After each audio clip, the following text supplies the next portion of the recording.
Hello, guys, once again, and welcome to our virtual classroom. Today, we're going to be going over lesson 5-1, which is all about multiplying fractions.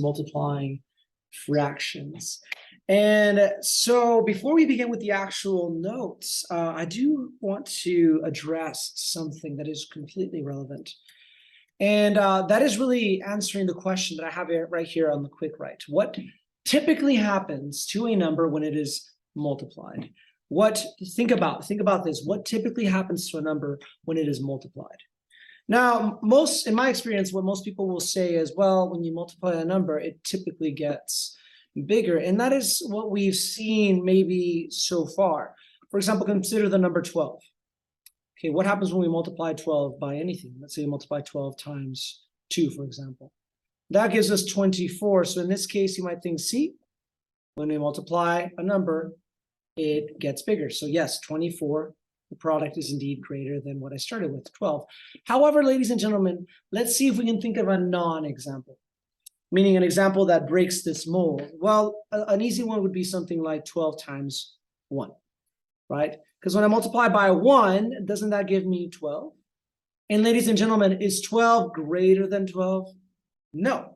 So there's our first non-example. And as another non-example, consider multiplying by 0. 0 is a number, isn't it? And when I multiply by 0, I get 0. So is 0 greater than 12? Again, the answer is no. So again, it does not stand that every time that you multiply, the number that you get is going to be greater than what you started with. To that, some of you guys might respond, okay, Mr. Lugo, okay, I get it. As long as you're not multiplying by 1 or 0, it's going to get larger. But once again, that is not always the case, because what if I multiply 12 times something like 1/4? Now, you may not know how to work this out right here, but I can tell you that 12 times 1/4 is actually equal to 3. Interesting. If you do it, multiply 12 times the decimal like 0.5, that's actually equal to 6. Notice that in both of these instances, the 3 is less than what I started with. The 6 is less than what I started with. So the question is then, is there a pattern here? Why is our understanding of multiplication not really represented in what I see here? Well, that is because it's a little bit more complicated than what you may have been taught. All right, so here are the rules. When you're taking a positive number, like, let's say with a number like 2 or 12 or any of those numbers, anytime you start off with a number, a positive number, and you multiply that number by something that is greater than 1, for example, 2 times 3, your product, your answer will always be greater than what you started with. My answer is greater than the factor that I started with. Even if the number is only slightly larger than 1, for example, 2 times 1.1. Again, notice how this number is greater than 1, so my answer should be greater than 1, and indeed it is. 2 times 1.1 is 2.2. Only slightly, but it's still greater than what I started with. In both of these instances, notice that 6 is greater than what I started with, and 2.2 is greater than what I started with. And in both these instances, I am multiplying by a number that is greater than 1. All right, well, obviously, when I multiply by 1, so 2 times 1, anything times 1, that's going to give me the same number. That's equal to 2. Notice that my product and the factor I started with are exactly the same. That is because anytime you multiply by 1, you're going to get the same answer. So that's like our baseline. You multiply by 1, your answer stays the same as the factor. You multiply by something greater than 1, then your product is greater than the factor you started with. And as you may have guessed already, when you multiply anything, in this case number 2, by something that is less than 1, even if it's just ever so slightly less than 1, like 0.9, your answer is always going to be less than, that's going to be 1.8 than what you started with. Notice how 1.8 is less than the 2 that I started with. Even if I do it in the form of fraction, well, 2 times 1/4 is actually equal to 1/2, and yes, 1/2 is less than 2. So again, in both of these instances, I am multiplying by something that is less than 1. Therefore, my answer is less than what I started with. Makes sense? So keep that in mind because today, ladies and gentlemen, if you need to copy that down, please do so. Please remember that that is totally relevant. Today we're multiplying by fractions, and by now you should know that there's we've talked about two types of fractions. We have proper fractions and improper fractions, right? And so proper fractions like 3/4, 2/3, 1/4, all of those are less than 1. So I am going to be multiplying by less than 1. So it shouldn't surprise us that our answer will sometimes be less than what I started with. And if I multiply by an improper fraction, like 3/2 or 4/4 or 5/4 or whatever, those are always greater than 1. So my answer should be greater than what I started with. All right, so with that in mind, let's look at this first example, which I am going to label method number 1. Method number 1. Because we're going to be looking at two different methods for multiplying fractions. So we have 3/4 times 2/3, 3/4 times 2/3. Ladies and gentlemen, when multiplying fractions, in its most basic form, it is quite simple. All you need to do is multiply the numerators, multiply the denominators together, and then whatever answer you get, you just simplify it. So yes, 3/4 times 2/3, you multiply the numerators as I'm doing down here. So that's going to be 3 times 2, which gives me 6. Multiply the denominators, 4 times 3. So 4 times 3 is 12. So that gives me 6/12. Now that is technically the right answer, but it is not simplified. So our final step, we need to simplify. Notice that both of those numbers are divisible by 6. So I can divide them both by 6. And 6 divided by 6 is 1. 12 divided by 6 is 2. My final answer is 1/2. Yes, 1/2 is the exact same thing as 6/12 in value. It is just simplified. It is the simplest version of that fraction. However, consider the answer that we just got, 1/2. So this was our answer, yet we started with 3/4. Is 1/2 greater than 3/4 or is it less than 3/4? Well, let's go ahead and compare them over here. So we have 3/4. And we're comparing that to 1/2. All right. To compare fractions, we can cross multiply. So 3 times 2 is going to give me 6. 4 times 1 is going to give me 4. 6 is greater than 4. So that means that 3/4, the number that I started with, is greater than the answer I ended up with. Now, that should make perfect sense, ladies and gentlemen. Why? Well, let's consider the number that we're multiplying by. Isn't 2/3 less than 1/2? That is a number that is less than 1, right? If you look at that visually, if I have a pizza and I cut it into 3 equal pieces, you only have 2 out of the 3. So yes, this is less than 1/2. So it shouldn't surprise me that when I multiply 3/4 times this number, which is less than 1, my answer is going to be less than what I started with. Hopefully that makes sense to you. If not, at the very least, I want you to remember that when multiplying fractions, all we're doing is we're multiplying the numerator with the numerator, the denominator with the denominator, and whatever answer you get, you simplify it to get your final answer. And in this particular example, our product or answer was less than the factors because you're multiplying by a number that is less than 1. All right, so that's method number 1. So let's consider method number 2. Method number 2. Notice that I have the exact same two fractions being multiplied together. We are multiplying here 3/4 times 2/3. All right. Now, before I actually show you method number 2, I want you to recall what we went over when we were going over simplifying fractions. Okay. If you remember, and let me make this just a little smaller, just so that we can remember. If we had something like 12/18. Okay, we saw that we can divide both of these by 6, etc. But I did show you a second method where instead of seeing this as a 12, we can see it as its factors. And if I do a factor tree for the number 12, you're going to see that you're going to have the prime factors of, oh, that should be a 2, sorry. You're going to have the prime factors of 3, 2, and 2. So 12 is really the same thing as 2 times 2 times 3. And if you do a factor tree for 18, you're going to see that the prime factors of 18, the ingredients, if you will, that make up 18 are the numbers 2 times 3 times 3. right? So we have 2 2s and a 3 for 12, and we have 1 2 and 2 3s being multiplied for 18, right? Because 2 times 3 is 6, 6 times 3 is 18, 2 times 2 is 4, times 3 is 12, right?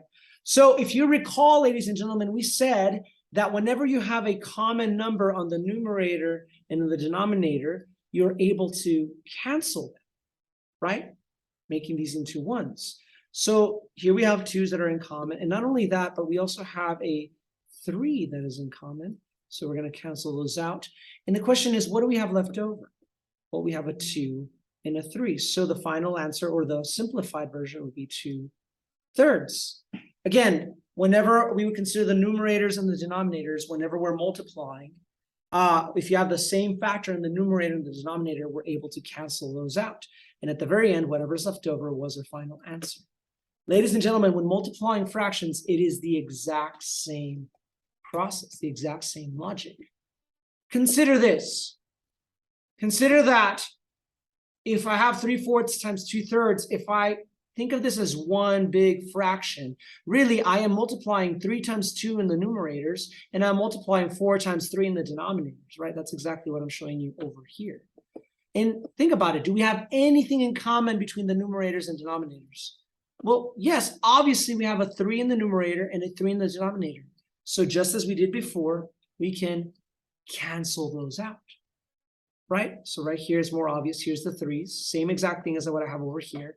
But again, we have a 3 and a 3, so we can cancel those out. Ladies and gentlemen, what do I have left over? I have a 2 and a 4. So in the numerator, I have a 2 left over. In the denominator, I have a 4. And notice how easy it is to simplify that. Can I not divide both of these by 2? And I easily get down to 1/2, the same exact answer that I got on top. Now, it may seem like a gimmick, but you're going to see how when I get much more complicated problems, this is actually a very useful method to just cancel out the common factors between the numerator and denominator. And in fact, if I go through the whole entire process, notice that you can actually cancel more things. Not only do we have a 3 in common, but notice that both the 4 and the 2 have certain factors in common. Because isn't 4 the same thing as 2 times 2? Right? So instead of thinking of this as a 4, think of this as a 2 times 2. So as we can see right here on the numerators, if I consider all the factors, I have a 3 and a 2, and on the denominator, I have a 2 times 2 and a 3.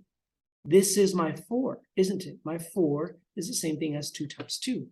So now consider, what factors do I have in common? Well, obviously, as you can see right there, we have the 3s canceled, and we have the 2s canceled. What do I have left over? I have a 2 on the denominator. Here it is. And remember, when you cross it out, it's just a 1. So there's nothing left. So 1 times 1 is just 1. Ladies and gentlemen, I get the same answer, 1/2. Now, I don't really care which method you use. In fact, I often use a combination of the two depending on the problem. But what I want you to see is that you can make a problem way easier by canceling before you actually multiply anything. All right, let's look at another example. And if that was a little confusing, I encourage you to watch that part again, rewind it, and see if it makes a little bit more sense. Let's look at some other examples from our actual assignment, actually. So let's look at number 13B. 13B. Feel free to pause the video at any point, especially if you're doing the assignment along with the video. So notice here, guys, that we have 4/5 times 1/4. 4/5 times 1/4. So we use the first method. All I have to do is multiply the numerator with numerator, denominator with denominator. 4 times 1 is 4. 5 times 4 is 20, leaving us with 4/20. Both of these are divisible by 4. So 4 divided by 4 is 1. 20 divided by 4 is 5. Ladies and gentlemen, my answer is 1/5. Notice that you didn't have to divide by 4. You could have also divided by 2. So 4/20. If you divide by 2, that would give me 2/10. And then you would have to divide once again by 2. And that would then give you 1/5. But you get the same answer. It's really the same process. You just had to divide a little bit more. But really, it's the same exact process of simplifying to get to the same answer. All right, but now let's consider the second method, the method that I just went over just a little bit ago. Remember, when you have the same number in the numerator and in the denominator, you can cancel them out. And notice here, we have a 4, we have a 4, cancel them out. What do we have left over? 1/5. The answer is 1/5. Did I even have to multiply anything?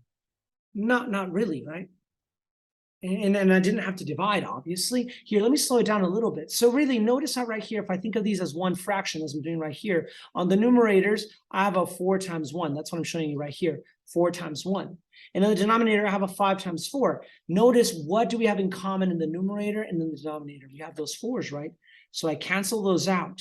Now, what do I have left over? Well, this is a 1. 1 times 1 is 1. And 5 times 1 is 4. That's all I have left over. The 5 and the 1, the 1 and the 5. My final answer is 1/5. Hopefully, just by looking at that, you're able to see, wow, I can make this a lot simpler than having to multiply. Keep in mind, this is still a very simple problem. So let's make it a little bit more complicated and see if it makes a little bit more sense. Moving on to 13C. 13C. Now, if I ignore the second method, which is what I have over here, we'll come back to this in a second, but I'm going to scratch it out for now. We'll come back to this in a second. Okay, we know the answer is supposed to be 1/2 because we just saw it right here. But let's do this the more traditional method. So 4 times 7 is 28. And 7 times 8 is equal to 56. Ladies and gentlemen, good luck simplifying that. If you didn't know what the answer was already, you may not know that that's actually equal to 1/2. You have to divide, multiply by 7, etc., etc., etc. Now, even if you think that that's simple, compare that to what I'm about to do right now. Compare that to what I'm about to do right now. Okay, so actually I'll rewrite it right here. We are left with 28/56. Okay, let's say that before I multiply, let's consider, is there anything in common between the numerators and the denominator? Again, the numerators, the numbers on top, and the denominators, the numbers on the bottom. Well, quickly I can see here that I have a 7 and a 7, so canceled. What do I have left over? Just by doing that, what do I have left over? Oh, we have a 4 in the numerator, and we have an 8 in the denominator. Guys, isn't that way easier to simplify than 28/56? Yeah, just by looking at this, I can divide both of these by 4. My answer is 1/2. And I didn't even finish the whole process. There's actually more things to cancel, but just by canceling out one factor, in this case, the 7s, just by canceling out the 7s, notice how much simpler my problem became. Now, if I go all the way, as you can see right here, ladies and gentlemen, you're going to see that not only do we have the 7s to cancel, but isn't 8 the same thing as 2 times 4? Is what I have right here. So whenever you split 8 into some of its factors, you can see, guys, not only do we have the 7s in common, but we have the 4s in common. So why don't we go ahead and cancel those 4s, right? And after doing all that, what do I have left over? When the numerators, just nothing, it's just 1s. Remember, when you cancel everything, all you have left over is a 1, because this is a 1 now, this is a 1 now. So 1 times 1 is 1. And over here, we only have a 2 left over. Ladies and gentlemen, the answer is 1/2. And I was able to do that without actually multiplying or dividing any crazy numbers. In fact, if I were to look at this problem, immediately I would be like, oh, 7s cancel. Oh, 4 and 8, that's the same thing as 1/2. The answer is 1/2. It comes with time and practice. I'm showing you the whole process, but in time, you're able to see these patterns and very quickly solve relatively complex multiplication problems with fractions. All right, let's go ahead and do one more together. Let's go ahead and do 13G. 13G. All right, 4/5 times 20. Now, anytime you have a whole number, please remember that the whole number is always over 1. You don't always write it down, but anytime you have a whole number, it's always over 1. So let's just multiply. All right, so we have 4 times 20, which is going to equal to 80.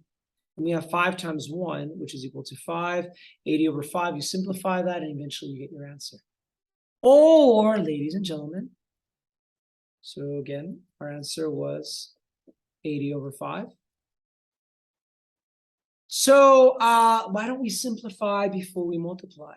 Do we have anything in common between the numerators and denominators? Well, you might not think so, but guys, isn't 20 the same thing as 5 times 4?